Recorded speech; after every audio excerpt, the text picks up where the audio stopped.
من هم مثل پدرم ناترس و جسور شدن می خواهم.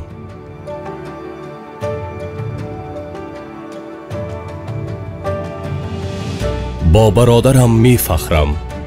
بهر حمایه ما و وطنمان شب و روز در خدمت است. تبسم این جوانان شجاع به ما آرامی می بخشد. 30 سال است که برای آرامی ما بیدار خوابی می کشید. جان خود را دریغ نداشته وطن عزیزمان را حمایه می نمایید. بگذار این آزادی و آبادی، این آسودگی و آسمان صاف زیر سایه شما پاینده باشند. با شما می فخریم عزیزان.